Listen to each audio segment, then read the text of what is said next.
जो आपके अब्बा की पेंशन आएगी उससे मैं अपने लिए 2-3 प्यारे प्यारे जोड़े खरीदूंगी। मेरी बीवी मुसलसल मेरे कानों में घुसी एक ही बात कहे जा रही थी। मेरा सर दुखने लगा था। मैंने उसके सामने हाथ जोड़े और उसे कहा, ठीक है अब बस कर जाओ। मैंने तुम्हारी पूरी बात सुन ली है। मैं अम्मा से इस बारे में जरूर बात करूंगा। मुझे यकीन है कि वो तुम्हें पैसे दे देंगी। मेरी तसल्ली देने पर भी वो सुकून से न बैठी और बेचैनी से पहलू बदल कर रह गई। हमारी शादी को 3 साल गुजर गए हैं और 3 सालों से मैं आपकी अम्मा की हालत देख रही हूँ। मुजाल है जो उन्होंने कभी एक फूटी कौड़ी भी हम लोगों पर खर्च करना जरूरी समझा हो। हम उनकी तमाम जरूरियात पूरी करते हैं, खाने पीने से लेकर सोने तक हर चीज का ख्याल रखते हैं, लेकिन मुजाल है जो कभी उन्होंने हमें एक पैसा भी दिया हो। उसे एक बात की तसल्ली देकर मैंने बड़ी मुश्किल से खामोश करवाया था कि वो दूसरा कट्टा खोलकर बैठ गई थी। मेरा दिल कर रहा था कि मैं किसी ऐसी जगह पर चला जाऊं जहां पर औरतों की चकचक मौजूद न हो। रोज बरोज उनके इन झगड़ों और लड़ाइयों की वजह से मेरे सर में शदीद दर्द रहने लगा था। मुझे डर था कि कहीं किसी दिन मेरा सर दर्द की वजह से फट न जाए। अभी भी खौफ से मैं कमरे से बाहर निकल गया। मेरा अम्मा के कमरे की तरफ रुख था। मैं उनके पास जाकर बैठा तो उन्होंने प्यार से मेरे चेहरे पर हाथ फेरा और मुझे कहने लगी कि बस 2 महीने ही रह गए हैं, फिर मेरे पास पैसे पूरे हो जाएंगे और मैं उम्रे पर चली जाऊंगी। इसके बाद उन्होंने खुशी और मसरूर भरे अंदाज से आंखें बंद कर ली और मीठे लहजे में बोली कि इतने अरसे से मैं वहां जाने के ख्वाब देख रही हूँ। अब वो वक्त दूर नहीं है जब मेरा ख्वाब पाया तकमील तक पहुंच जाएगा। मैंने बड़ी मुश्किल से अम्मा की ये सारी गुफ्तगू सुनी थी। मुझे इस तरह की बातों में जरा भी दिलचस्पी नहीं थी। फिर मैं अपने मुद्दे पर आया और अम्मा को बोला कि दरअसल सारा को कुछ पैसे चाहिए हैं। उसने अपने लिए जोड़े खरीदने हैं। वो चंद लम्हों तक मेरे चेहरे की तरफ देखती रही और मुझे कहने लगी कि तुम्हारी तनख्वाह आ जाएगी तो उसमें से लेकर दे देना, इसमें कौन सी बड़ी बात है। मेरे माथे पर गुस्से से बल पड़ गए थे। उन्हें अच्छी तरह से पता था कि मैं उनके पास किस लिए आया हूँ। इसके बावजूद भी वो बात को घुमा रही थी। इससे पहले कि मैं मजीद कुछ कहता उन्होंने हाथ उठाकर मुझे खामोश रहने का इशारा किया और प्यार से कहने लगी, बस बेटा सिर्फ 2 महीनों का वक्त मुझे दे दो। इसके बाद मैं अपने ख्वाब की तकमील पूरी करने के लिए चली जाऊंगी। मेरे पीछे जितने भी पैसे आएंगे उन दोनों पर सिर्फ और सिर्फ तुम लोगों का ही हक होगा, लेकिन फिलहाल के लिए मुझसे इस किस्म का कोई भी सवाल न करो। उन्होंने दो टोक अंदाज में मुझे इनकार कर दिया था। मुझे बहुत गुस्सा आ रहा था और तकलीफ भी महसूस हो रही थी। अरे उनके लिए मैंने क्या कुछ नहीं किया था। मगर अब जब मैं उनसे पैसों का मुतालबा करने के लिए गया था तो उन्होंने मुझे आगे की तारीख दे दी थी। गुस्से से मैं कमरे में दाखिल हुआ तो बीवी मेरा चेहरा देखकर अंदाजा लगा चुकी थी कि अम्मा ने पैसे देने से इनकार कर दिया है। वो जल्दी से मेरे पास आई और मुझे मेरी माँ के खिलाफ भड़काते हुए कहने लगी, आपकी माँ को शुरू से ही आपकी ज़ात में कोई दिलचस्पी नहीं है। देखिए उन्होंने आपकी बात का भी मान नहीं रखा। मैं कहती हूँ कि बेशक वो बाद में पैसे न देती, लेकिन कम अज कम अभी आपको तसल्ली तो दे देती। आप मेरी बात माने या ना माने, लेकिन मुझे लगता है कि वो कुछ पैसे छुपा कर अपनी बेटियों को भी देती हैं। उन्हें सबसे ज्यादा मोहब्बत ही अपनी उस चमची शाजिया से है। मेरी बीवी अब मेरी माँ को छोड़कर मेरी बहनों की बुराइयां करने लगी थी, लेकिन मुझे फिलहाल उसकी कोई भी बात बुरी नहीं लग रही थी क्योंकि मैं खुद एक तकलीफ से गुजर रहा था। मुझे बस यही महसूस हो रहा था कि वो जो कुछ भी कह रही है ठीक कह रही है। मैं भी उसकी हाँ में हाँ मिलाने लगा और फिर उस दिन इतने अरसे के बाद मैं अपनी माँ और बहनों के खिलाफ हो गया था। मुझे उन सबसे ही नफरत महसूस हो रही थी क्योंकि उन लोगों ने मेरी इज्जत नफ्स को ठेस पहुंचाई थी।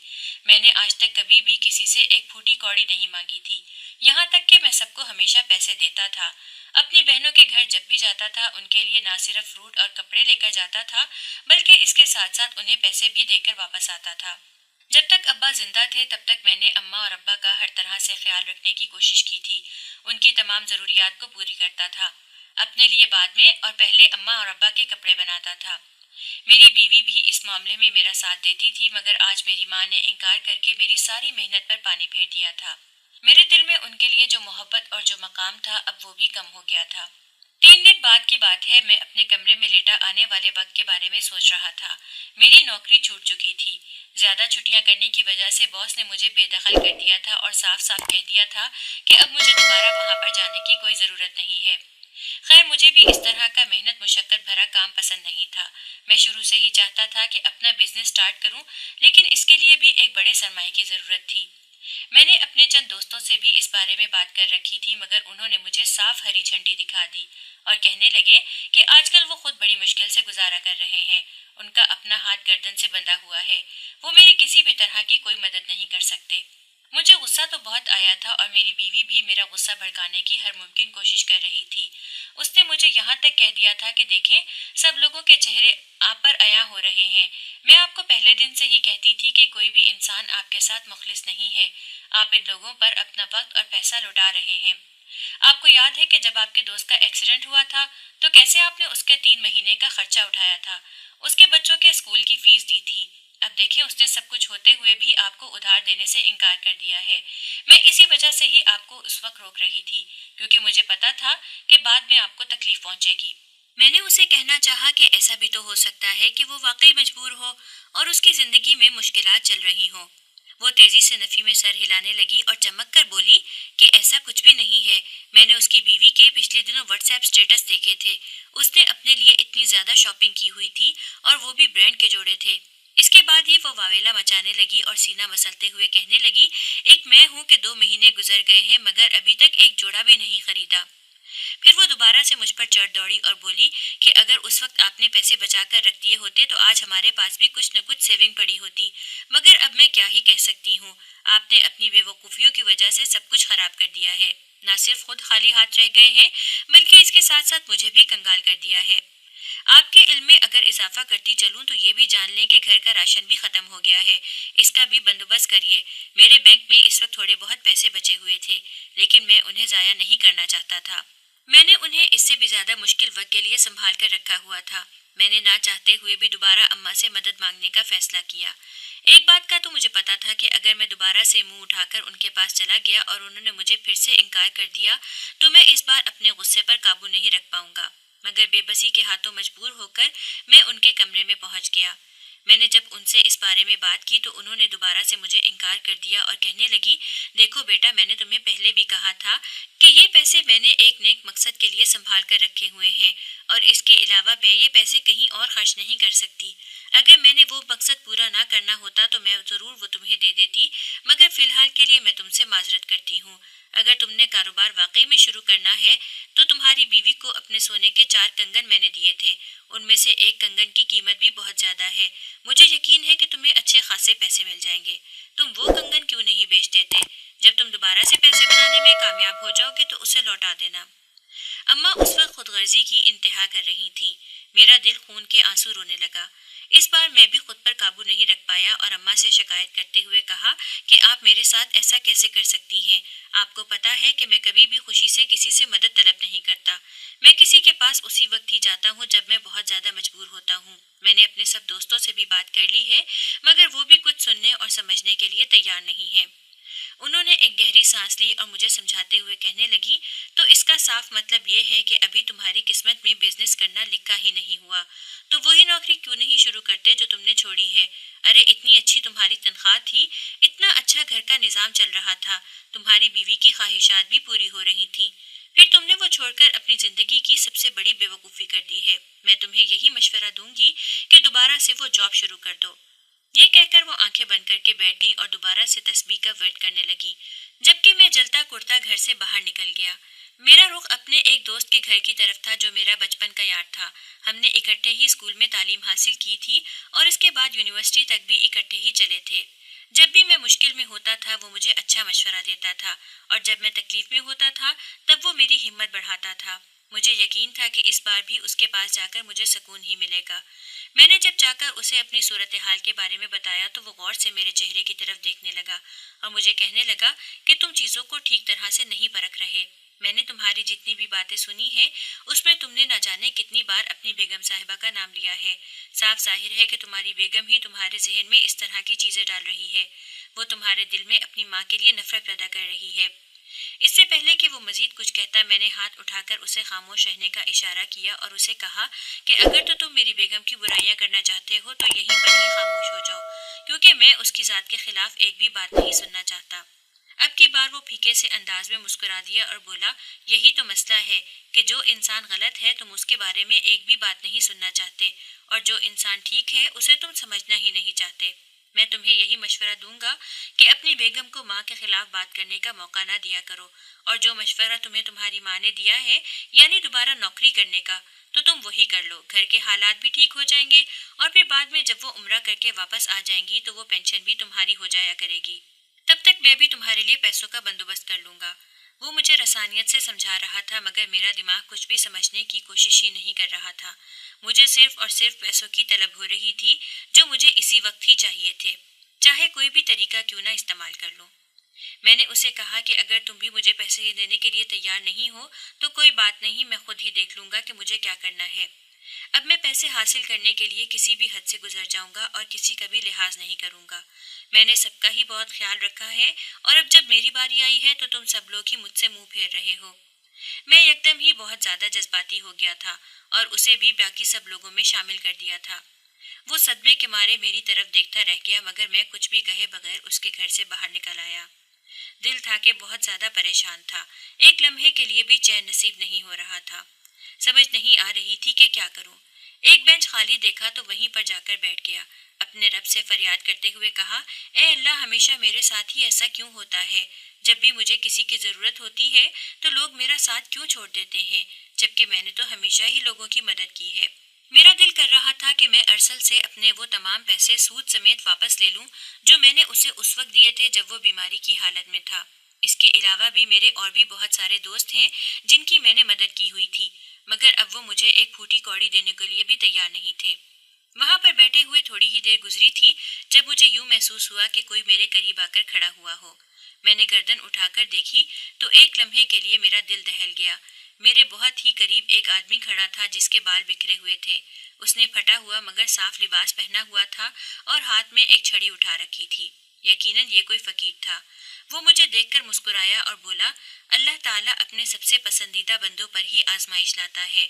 तुम इसे अल्लाह ताला की आजमाइश समझो और सब्र का मुजाहिरा करो, क्योंकि जल्दबाजी शैतान का काम है और जल्दबाजी की वजह से इंसान हमेशा ही खसारे में रहता है। मैंने उसे कहा कि तुम कौन हो और किस खुशी में मुझे मशवरे दे रहे हो। मुझे तुम्हारी किसी भी नसीहत की जरूरत नहीं है। मुझे मशवरे देने से बेहतर है कि जाओ और लोगों के दर पर जाकर मांगो, ताकि रात का खाना तुम्हें नसीब हो सके। अगर मेरे साथ ही बैठे बातें करते रहे तो तुम्हारे पास भी कुछ नहीं बचेगा और रात को भूखे सो जाओगे। वो दोबारा से हल्का सा हंसा और बोला कि मुझे कभी भी रोजी रोटी की फिक्र नहीं हुई, क्योंकि मुझे पता है कि मेरे रब ने मेरा रिस्क लिख दिया है, जो मुझे हर हाल में ही मिलकर रहेगा। इसके लिए मुझे थोड़ी बहुत जो मेहनत करनी पड़ती है वो भी मैं कर लेता हूँ। मगर तुम अपनी फिक्र करो। तुम इस वक्त उलझनों के जाल में फंसे हुए हो, और यही समझ नहीं आ रही तुम्हें कि कौन तुम्हारा मुखलिस है और कौन तुम्हारा खिलाफ है। बेटा, मेरी एक बात हमेशा याद रखना कि वो इंसान सारी उम्र खसारे में रहता है जिसे ये पता ना हो कि कौन उसके साथ अच्छा कर रहा है और कौन उसके साथ बुरा कर रहा है। अगर तुमने कामयाब जिंदगी गुजारनी है और ये चाहते हो कि खुशियां तुम्हारे दर पर खड़ी रहें, तो इसके लिए तुम्हें लोगों को पहचानना सीखना होगा। जज्बात की ऐनक अपनी आंखों के सामने से हटा दो और हकीकत की ऐनक लगा लो, क्योंकि जज्बात इंसान को हमेशा ही वो काम करने पर मजबूर करते हैं जो उसके लिए ठीक नहीं होते। जज्बात की रौ में कभी कभार इंसान इस कदर बहक जाता है कि वो ठीक और गलत का तसव्वुर ही नहीं कर सकता। उसे सिर्फ और सिर्फ खुशी और वक्ती सुकून चाहिए होता है, जो उसे मिल तो जाता है लेकिन वो ज्यादा अरसे तक उसके पास ठहर नहीं सकता। अगर तुम चाहते हो कि तुम्हें अब्दी सुकून मिले तो इसके लिए तुम्हें सबसे पहले सब्र करना होगा, चीजों को परखना होगा, जानना होगा, और फिर उसके बाद फैसला लेना होगा। यूं किसी की बातों में आकर जज्बात में फैसला लोगे तो सारी उम्र के लिए पछतावे से हाथ मलते रह जाओगे। तुम्हारे हिस्से में कुछ भी नहीं आएगा, सिर्फ और सिर्फ गम ही तुम्हारे मुंतजिर रहेंगे। इससे पहले कि वो मजीद कुछ कहता, मैं हलक के बल चिल्लाया और उसे डांटते हुए कहा, अपनी बकवास बंद करो। मैं कब से ये सब बर्दाश्त कर रहा हूँ।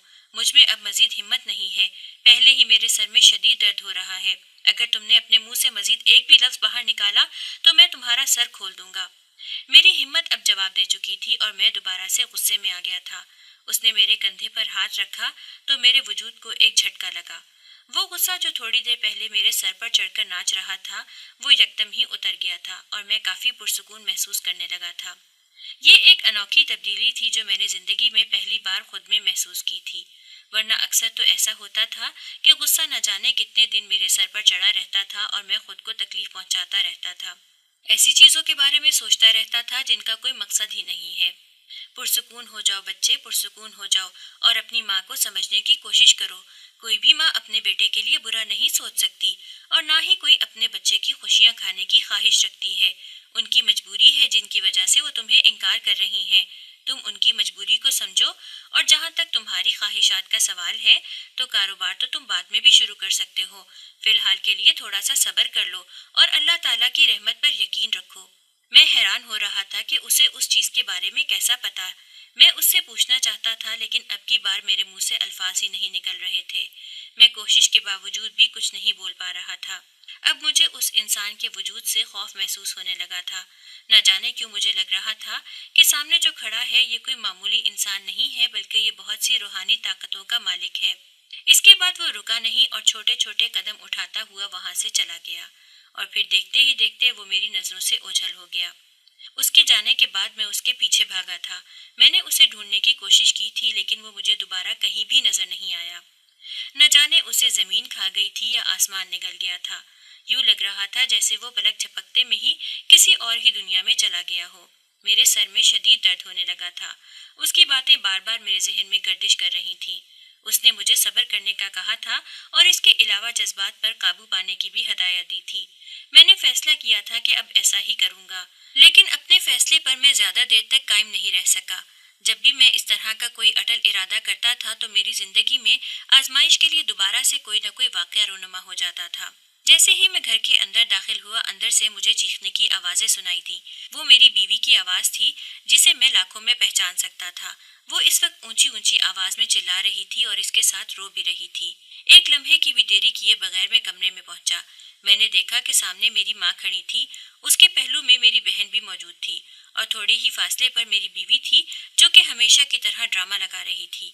मेरी बहन ने जब मेरी तरफ देखा तो वो तेजी से लपकी और मेरा हाथ पकड़ते हुए कहने लगी, पता नहीं भाभी को एकदम से क्या हो गया है, ये बहुत ही अजीबोगरीब बातें कर रही हैं।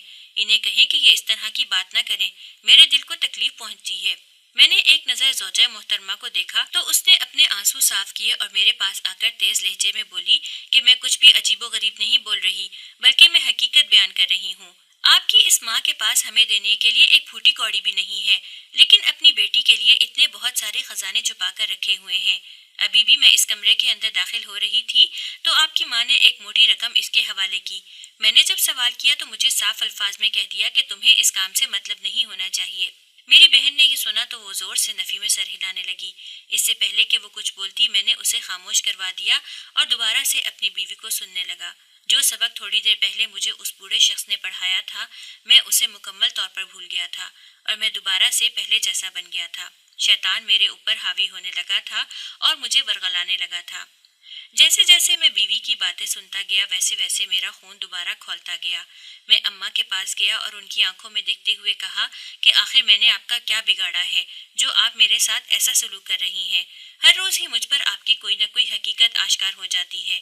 कहीं ऐसा न हो कि मुझे आपके वजूद से ही नफरत महसूस होने लगे और मैं आपकी तरफ नजर उठाकर भी देखना पसंद न करूं। मेरी बातें सुनकर उनकी आंखों में आंसू आ गए और वो तड़प कर बोली कि तुम ऐसा कैसे कह सकते हो। मैंने अपने दिल पर हाथ लगाया और उन्हें कहा कि मुझे यहाँ पर इस वक्त शदीद तकलीफ हो रही है। मैंने आपकी कितनी ज्यादा मिन्नतें की थीं कि मुझे कारोबार चलाने के लिए थोड़े से पैसे दे दें, लेकिन आपने मेरी एक भी बात नहीं सुनी।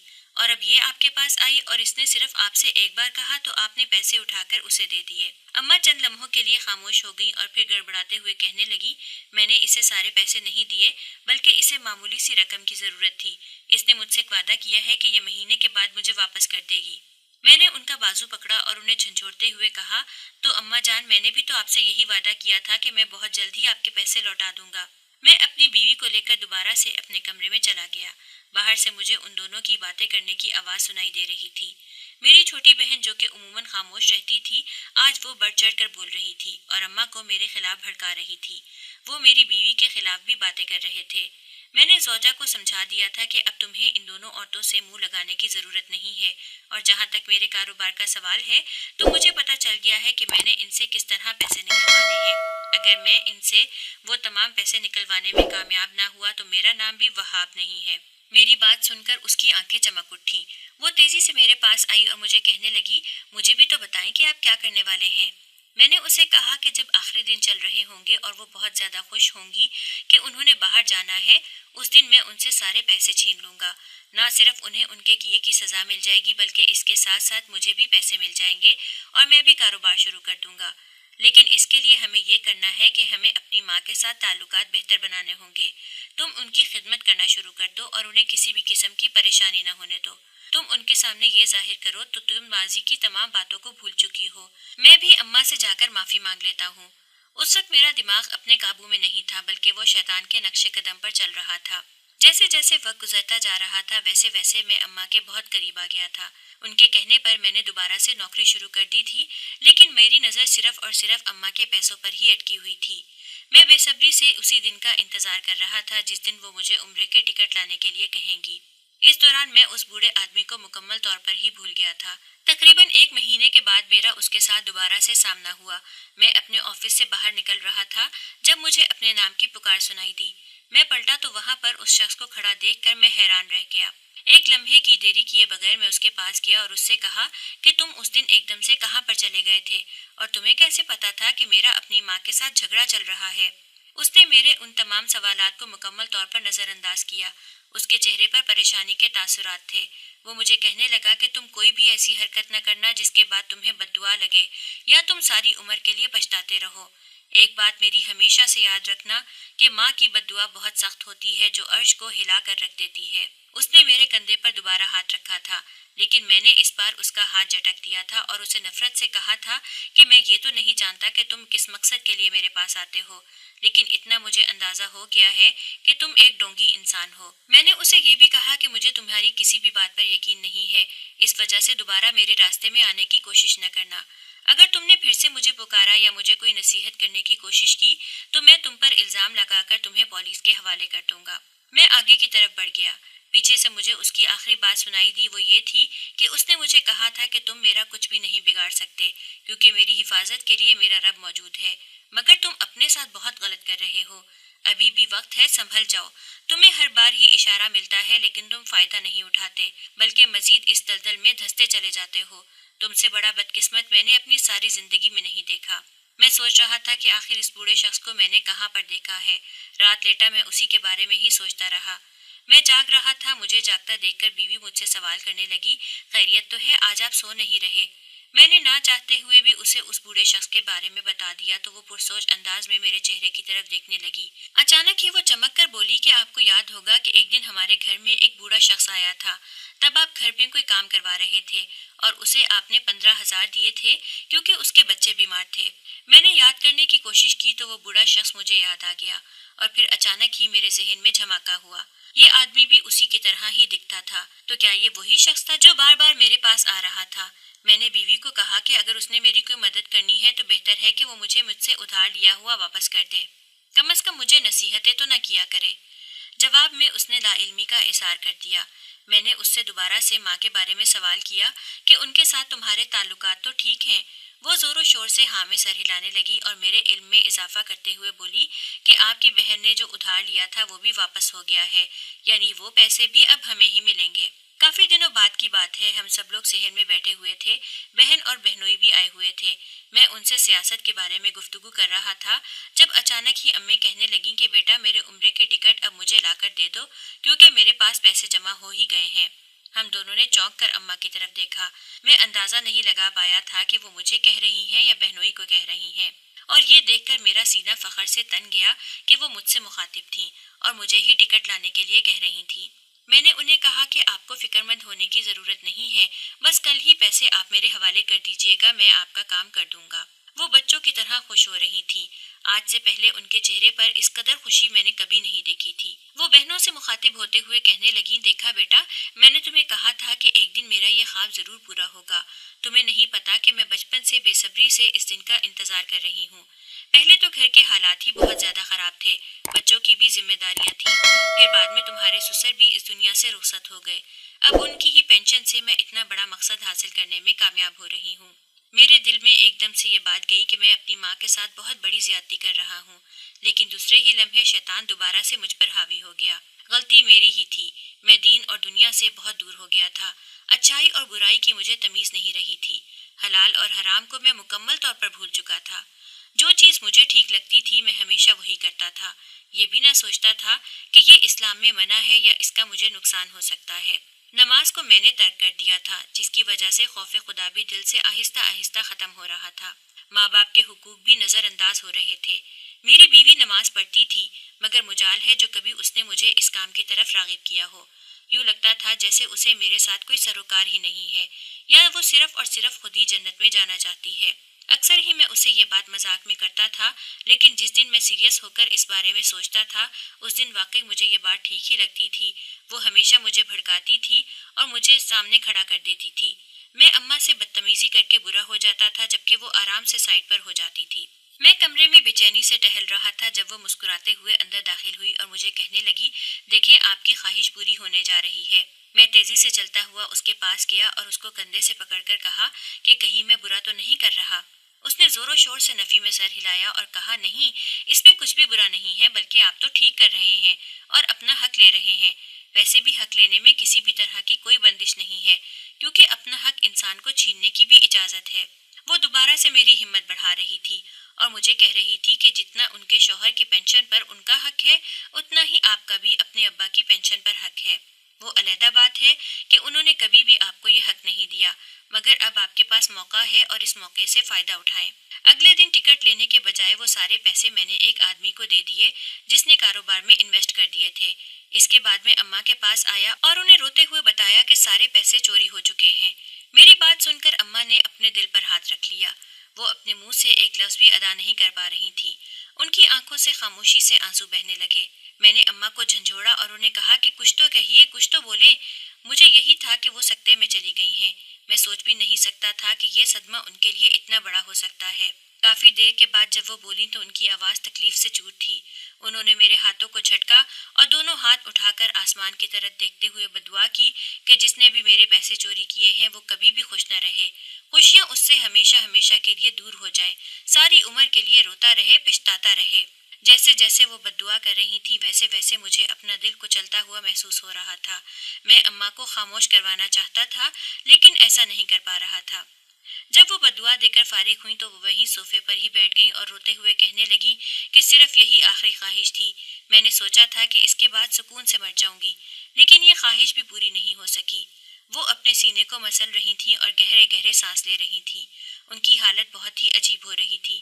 مجھے شدت سے کچھ غلط ہونے کا احساس ہوا۔ میں زور زور سے اپنی بیوی کو آواز دینے لگا۔ اس دوران ان کی حالت مزید بگڑ گئی اور پھر تھوڑی ہی دیر کے بعد وہ میرے بازوؤں میں ہی دم توڑ گئیں۔ ان کی روح اس فانی دنیا سے پرواز کر گئی تھی۔ میں سوچ بھی نہیں سکتا تھا کہ یہ بھی ممکن ہوگا۔ میں نے اپنی بیوی کو روتے ہوئے جب اماں کی حالت کے بارے میں بتایا تو وہ بھی بہت زیادہ پریشان ہو گئی۔ اماں کی بددعائیں مجھے یاد تھیں۔ ارے میں تو اس قدر بدقسمت تھا کہ اماں سے معافی بھی نہیں مانگ پایا تھا۔